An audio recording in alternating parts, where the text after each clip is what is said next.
Okay, hello everyone. Welcome back to another book review. Today I'm reviewing Thuy, Thuy, whatever by Paik Ga-huim, translated by Chung-hwa and Andrew James Keast, and published in English by Asia Publishers. So, this short story follows a young Vietnamese bride who arrives in rural Korea expecting a better life and instead meets a household that treats her as a commodity.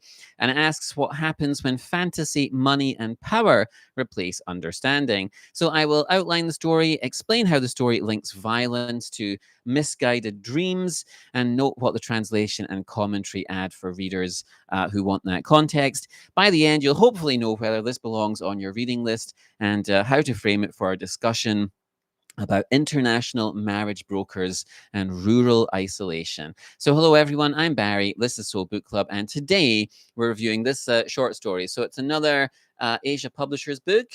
And the Korean title is 쁘이거나, 쯔이거나, and the writer is Paik Ga-huim, and translated by Chung-hwa and Andrew James Keast. And it was published in English in 2014 as part of the Library of Korean Literature, the Modern Korean Literature series, sorry. So Beck is a celebrated novelist and short story writer here in Korea. He debuted in 2001 with a story called Halibut, and since then he's published at least three short story collections and two novels. Actually, Beck doesn't seem to have a huge amount in translation, and I think this is the only story that I've seen of his in translation. Anyway, his first collection of stories, The Crickets Are Coming, caused a stir when it was published due to its shocking descriptions of brutality. And since then, he has gained a reputation for discussing moral problems caused by a distorted society. And he's praised for his distinct style, and critics generally describe his view of life as essentially pessimistic and tragic. And as with all the Asia Publishers books, this edition includes some great commentary. So Kim Hyun Jong says that Peck writes about male fantasies that can be found behind violence in its various forms. And that's a great way to start thinking about this story because it's very much concerned with sexual violence and misguided fantasies. So Peck is celebrated for writing about moral problems caused by a distorted society. So, what moral problem is he writing about in this short story? So, this is a very compelling and troubling story. It begins with a young Vietnamese woman arriving at the home of her new Korean husband. And immediately we know that something is not quite right with the situation. The circumstances quickly become apparent. So, Thuy is a young Vietnamese woman who's been married to a much older Korean man, Jong, who's in his 50s, through a marriage broker. So Jong paid the broker and Thuy's family to marry her and bring her back to Korea. And Thuy has been significantly misled in this situation. She's a fan of K-pop and K-dramas and naively expects to be living in Seoul and mingling with celebrities. However, when she arrives in Korea, her new husband, whom she barely knows, drives her out into the countryside where he lives and works as a farmer with his brother and elderly mother. And Thuy is isolated and alone and is mistreated in different ways by all three members of the family. So, this is a real phenomenon. It's been widely reported that there are brokers who arrange brides from poor areas of Vietnam, Uzbekistan, or China to come and marry Korean farmers and fishermen. And there's been some controversy surrounding this practice over the last, well, quite a long time now, over the past decade, even longer maybe. So, how does Peck write about this issue? So, this is a very upsetting story. This young woman's dream comes crashing down around her, and she's exploited sexually and physically and emotionally and abused in a variety of ways. So the husband uses her for sex, the mother in law is cruel and demanding, and the brother in law will eventually abuse her too. her husband, in his mind, he tries to make her happy and buy her Vietnamese food and so on, but he has no meaningful understanding of her wants and desires at all. And eventually, any attempt to treat her like a human will be abandoned. And Thuy notes that she is treated with less respect and dignity than the farm animals.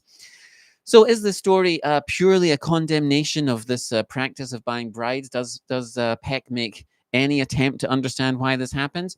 So, it would be very easy to read this story as a condemnation of the actions of the two brothers, and we should condemn them. Condemn them.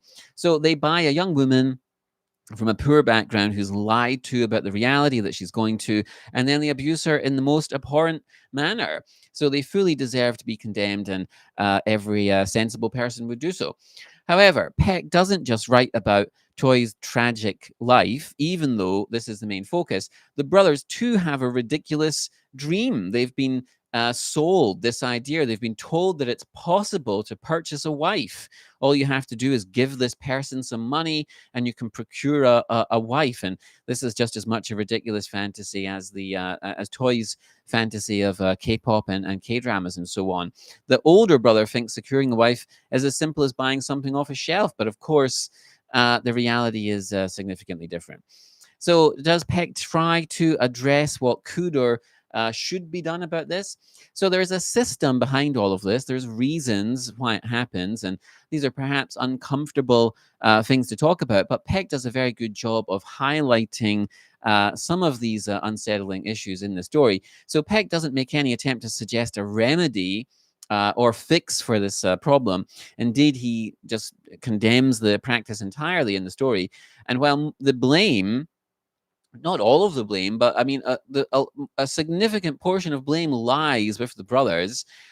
Peck sees wider society as the problem.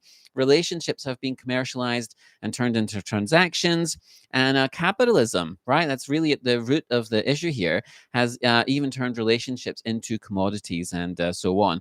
And I suspect Peck, like many writers these days just want to lay the blame on capitalism and then kind of walk away, right? Capitalism bad. And it sounds like a very challenging story, but it's making serious points, and so it should be challenging. So this is a very effective story. It does some difficult things quite well. So it ties this human story of an individual suffering that everyone can feel and understand the unfairness of to a broader issue, a much bigger problem. We all need farmers, right? However, due to the nature of the job, there are fewer opportunities for farmers to meet potential partners, and many partners may not want to live on a farm. So, do we just throw our hands up and say, well, too bad, no dating opportunities or relationship opportunities for you, but thanks for all the food? And then this alternative strategy, just buy a poor girl from Vietnam, it seems like a terrible strategy.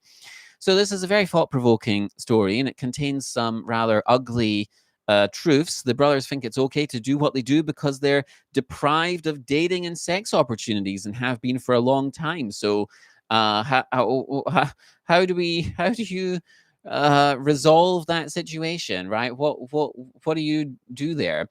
And why is this marriage Toy's best chance to escape poverty? Why is there no better avenue of escape for her? Why does her family sell her? Why are they in that situation where they think that's an acceptable thing to do, or it's something that they have to do?